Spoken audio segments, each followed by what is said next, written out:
Hi வஸ் நம்மளோட திண்டுக்கல்லில் பார்த்தீங்க அப்படின்னா நம்மளோட விஎம்என் டிவி ஷோவில் நிறைய ஆஃபர்ஸ் கொடுத்துருந்தோம். இது வரைக்கும் பார்த்தீங்க அப்படின்னா இந்தமாதிரி ஆஃபர் நம்ம கொடுத்ததில்லை. ஒரு பெஸ்ட்டாக ஒரு ஃபஸ்ட் டைம் ஒரு சூப்பரான ஆஃபர் கொடுத்துருக்கோம்.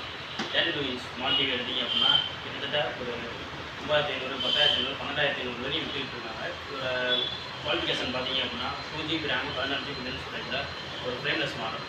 இதுக்கு நம்ம ஃப்ரீ கிஃப்ட்டாக கொடுக்கப்பட்டு பார்த்தீங்கன்னா ஒரு ஏர்கூலர் கிட்டத்தட்ட ஒரு 5000 ரூபாய்க்கு கொடுக்குற ஏர்கூலர் ஒரு டிவி ரெண்டு சேர்த்து பார்த்தீங்க அப்படின்னா ஒரு 12,000 ரூபாய்க்கு நம்மளோட விஎம்என் டிவி ஷோரூமில் கிட்டத்தட்ட ஆஃபரில் நிறையா போய்கிட்டு இருக்குது. நிறையா பார்த்தீங்க அப்படின்னா நம்ம பார்சல் போட்டுருக்கோம். வேணும் நினைக்கிறோம் கண்டிப்பாக நம்மளோட விஎம்என் டிவி ஷோரூமில் வந்து உங்களுக்கு தேவையான பொருளை ஃபிக்ஸ் பண்ணி எடுத்துக்கலாம். இதெல்லாம் 43 இன்ச்சோடையும் நம்ம ஏர்கூலர் வந்து ஆஃபர் போட்டிருக்கோம். 43 இன்ச்சுக்கு ஹோம் தேட்டரும் நம்ம ஆஃபர் போட்டிருக்கோம். நம்ம விஎம்என் டிவி ஷோரூம் பார்த்தீங்க அப்படின்னா எங்கே இருக்குது அப்படின்னு பார்த்தீங்க அப்படின்னா விஎம்ஆர் பட்டி கிருஷ்ணகிரி ரோட்டில் சுரம் பேக்கரிக்கு மேலே மாடியில் தெரில அப்படின்னா முருகன் கோயில் வந்துடும். அதுக்கு பக்கத்தில் வந்து நீங்கள் கால் பண்ணீங்க அப்படின்னா கண்டிப்பாக நம்ம வந்து உங்களை ரிசீவ் பண்ணிக்கலாம். ஃபஸ்ட் டைம் நம்மளோட வீடியோ பார்க்குறீங்க அப்படின்னா கண்டிப்பாக சப்ஸ்கிரைப் பண்ணி வச்சுக்கோங்க. அடுத்தடுத்த ஆஃபர் செம்ம ஆஃபர் பக்காவான ஆஃபர் நம்ம கொடுக்க போகிறோம்.